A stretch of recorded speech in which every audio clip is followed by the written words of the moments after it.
Hi hello guys, welcome back to my YouTube channel. ನಾವು ಇವತ್ತು Sunday special ನಮ್ಮ ಯಜಮಾನ್ರಿಗೆ ತುಂಬ ಇಷ್ಟ ಅಂತ ಅಂದ್ಬಿಟ್ಟು ಮೀನು ತರಿಸಿ ನಾನಿಲ್ಲಿ ಮೀನು ತವಾ ಫ್ರೈನ ಮಾಡ್ತಾಯಿದ್ದೀನಿ. ನಮ್ಮ ಯಜಮಾನ್ರಿಗೆ ಸಾಂಬಾರು ಮಾಡಿ ಮೀನು ಸಾರು ಮಾಡಿದ್ರೆ ಇಷ್ಟ ಆಗಲ್ಲ, ಅದಕ್ಕೆ ಅವ್ರಿಗೋಸ್ಕರನೇ ಅವ್ರಿಗೆ ಅಂತಲೇ ಈ ವಿಡಿಯೋ ಮಾಡ್ತಾಯಿದ್ದೀನಿ. ಅವ್ರಿಗೋಸ್ಕರನೇ ಈ ತವಾ ಫ್ರೈನ ಮಾಡ್ತಾಯಿದ್ದೀನಿ. ಅದು ಹೇಗೆ ಮಾಡೋದು ಅನ್ನೋದನ್ನು ನಿಮಗೆ ವಿಡಿಯೋ ಮಾಡಿ ಹಾಕಿದ್ದೀನಿ ಈ ನನ್ನ ವ್ಲಾಗಲ್ಲಿ. ನೀವು ನೋಡಿಕೊಂಡು ಇದೇ ಥರ ಒಂದು ಸತಿ ಟ್ರೈ ಮಾಡಿ ನೋಡಿ. ಫಿಶ್ ತವಾ ಫ್ರೈ ಹೇಗೆ ಬಂದಿತ್ತು ಅನ್ನೋದನ್ನು ಈ ತವಾ ಫ್ರೈಗೆ ನನ್ನದೇ ಆದ ಸ್ಟೈಲಲ್ಲಿ ಇಂಗ್ರೀಡಿಯೆಂಟ್ಸ್ನ ಹಾಕಿ ಮಸಾಲೆ ರೆಡಿ ಮಾಡಿಕೊಂಡು ಈ ರೀತಿ ತವಾ ಫ್ರೈನ ನಾನು ಮಾಡಿದ್ದೀನಿ.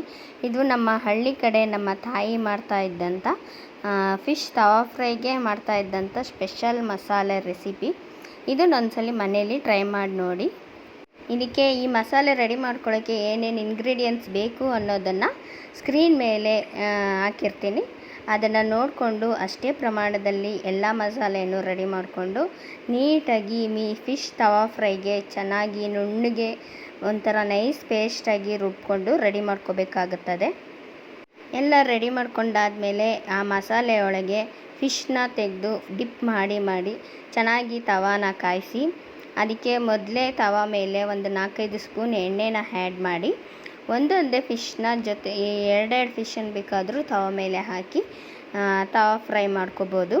ಮತ್ತು ಮಧ್ಯ ಈ ತವಾ ಫ್ರೈ ಮಾಡಬೇಕಾದ್ರೆ ಸ್ವಲ್ಪ ಎಣ್ಣೆನ ಆ್ಯಡ್ ಮಾಡಿಕೊಂಡು ಈ ತವಾ ಫ್ರೈನ ಮಾಡಬೇಕು. ಮತ್ತು ಕೆಳಗೆ ಜಾಸ್ತಿ ಸೀದಿಸ್ಲೂಬಾರ್ದು ಮತ್ತು ಅರ್ಧಂಬರ್ಧ ಬೇಯಿಸ್ಲೂಬಾರ್ದು. ಮೀಡಿಯಮ್ ಫ್ಲೇಮ್ನಲ್ಲಿ ಚೆನ್ನಾಗಿ ರೋಸ್ಟಾಗಿ ಕೆಂಪಗೆ ಚೆನ್ನಾಗಿ ರೋಸ್ಟಾಗಿ ಬೇಯೋ ಥರ ನೀಟಾಗಿ ಗಮನ ಇಟ್ಟು ಇದನ್ನು ಮಾಡ್ಕೋಬೇಕು. ಈ ರೀತಿಯಾದ ಒಂದು ತವಾ ಫ್ರೈನ ನಮ್ಮ ತಾಯಿಗೆ ಅವರ ತಾಯಿ ಈ ರೆಸಿಪಿನ ಹೇಳ್ಕೊಟ್ಟಿದ್ರಂತೆ.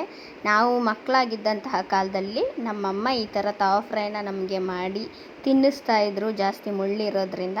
ಈಗ ಅದೇ ರೆಸಿಪಿನ ನಾನು ನಮ್ಮ ಅಮ್ಮನ ಹತ್ರ ತಿಳ್ಕೊಂಡು ಈಗ ನಾನು ರೆಡಿ ಮಾಡಿದ್ದೀನಿ. ಅಷ್ಟೇ ಟೇಸ್ಟಿಯಾಗಿ ರುಚಿಯಾಗಿ ಅಷ್ಟೇ ಸಿಂಪಲ್ಲಾಗೂ ಕೂಡ ಮಾಡ್ಕೋಬೋದು.